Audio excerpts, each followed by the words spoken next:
उत्तरांचल नामा में आप सभी का स्वागत है।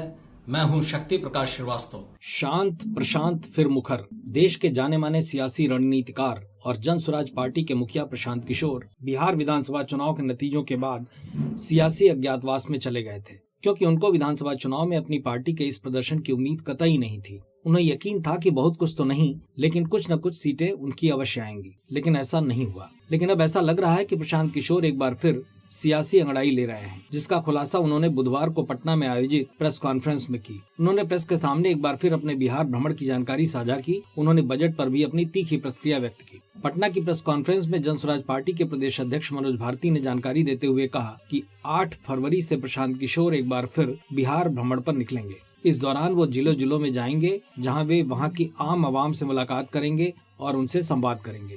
वहां वो लोगों से बजट पर प्रतिक्रिया तो लेंगे ही, साथ ही प्रदेश की मौजूदा परिस्थितियों पर सीधा संवाद करेंगे। ऐसे में इस बात के कयास लगाए जाने लगे हैं कि क्या प्रशांत किशोर फिर से सरकार को घेरने और पोल खोलने की तैयारी में जुट गए हैं। दरअसल प्रशांत किशोर की छवि देश में एक ऐसे सियासी रणनीतिकार की है कि जो जिस किसी सियासी पार्टी के लिए रणनीति बनाते हैं, उस पार्टी का वर्तमान बदल जाता है, मतलब बेहतर हो जाता है। ऐसे में बिहार में जब उन्होंने अपनी पार्टी के बैनर तले जन स्वराज यात्रा निकाली तो कयासों का बाजार गर्म हो गया। बिहार सहित पूरे देश में यह कयास लगाए जाने लगे कि बिहार में इस बार सत्ता परिवर्तन होगा और उसमें प्रशांत किशोर की अहम भूमिका होगी।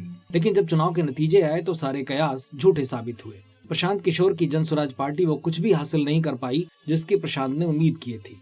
बहरहाल नतीजों से हताश प्रशांत सियासी परिदृश्य से गायब हो गए। अब फिर एक बार उन्होंने नई योजना के तहत प्रदेश के सियासी पटल पर दस्तक दी है। इस बार उन्होंने प्रेस से मुखातिब हो राज्य बजट पर चिंता व्यक्त करते हुए चुटकी ली कि बजट मात्र 11 मिनट 43 सेकंड में समाप्त हो गया, जो यह दर्शाता है कि सरकार बिहार और बिहार के लोगों के प्रति कितनी गंभीर है। 2025 में राज्य में प्रति व्यक्ति आय 68,624 रुपए थी, जो 2026 में मात्र 20 रुपए बढ़ी है। यह वृद्धि न के बराबर है और राज्य की आर्थिक स्थिति की वास्तविक तस्वीर दिखाती है। सरकार ने शिक्षा और स्वास्थ्य जैसे महत्वपूर्ण क्षेत्रों में कटौती की है, जबकि कल्याण योजनाओं पर खर्च बढ़ाकर 38,000 करोड़ से 58,909 करोड़ रुपए कर दिया है। पार्टी के वरिष्ठ नेताओं ने भी कहा कि यह प्राथमिकताओं का गंभीर असंतुलन दर्शाता है। इस दौरान जन स्वराज ने सरकार से पूछा कि अगले 5 वर्षों में बिहार में रोजगार और नौकरियां किस सेक्टर में सृजित की जाएंगी। मौजूदा हालात में यदि केंद्र सरकार ने सहयोग से हाथ खींच लिए तो 12% फिस्कल डेफिसिट के साथ बिहार अगले 5 वर्षों में आर्थिक रूप से दिवालिया होने की स्थिति में पहुंच सकता है। इस सियासी उपस्थिति से प्रशांत इस बार क्या करना चाहते हैं, इसका खुलासा